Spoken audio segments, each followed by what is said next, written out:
விருதுநகர் மாவட்டம் காரியாபட்டி அருகே பட்டாசு ஆலையில் ஏற்பட்ட வெடி விபத்தில் 3 பேர் உயிரிழந்த நிலையில் இந்த சம்பவம் தொடர்பாக 2 கைது செய்யப்பட்டிருக்கிறார்கள்.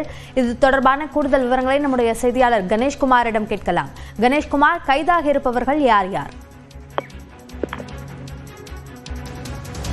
அபிநயா, விருதுநகர் மாவட்டம் காரியாபட்டி அருகே வடகரையில் ராஜா சந்திரசேகர் என்பவருக்கு சொந்தமான யுவராஜ் பட்டாசு ஆலையில் இன்று காலை ஏற்பட்ட பயங்கர வெடி விபத்தில் 3 தொழிலாளர்கள் சம்பவ இடத்திலேயே உடல் கருகி உயிரிழந்திருக்கிறார்கள்.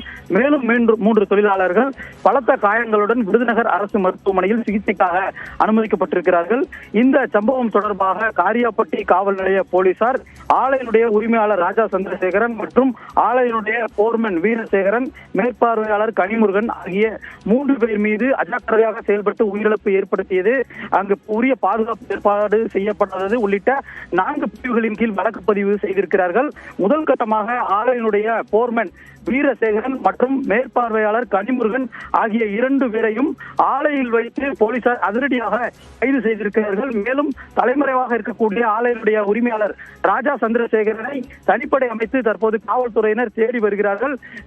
குறிப்பாக 3 பேர் உயிரிழந்த இந்த வெடிவிபத்து சம்பவம் என்பது விருதுநகர் மாவட்டத்தில் ஒரு பெரும் அதிர்ச்சியை ஏற்படுத்தக்கூடிய ஒரு சம்பவமாக பார்க்கப்படுகிறது. மேலும் இந்த விபத்துக்கான காரணம் குறித்து வருவாய்த்துறையினர் மற்றும் காவல்துறையினர் தீவிர விசாரணை நடத்தி வருகிறார்கள். குறிப்பாக இந்த வெடிவிபத்தில் விதிமுறை மீறல் ஏதேனும் உள்ளதா என்பது போன்ற பல்வேறு கோணங்களில் விசாரணை என்பது துரிதப்படுத்தப்பட்டிருக்கிறது.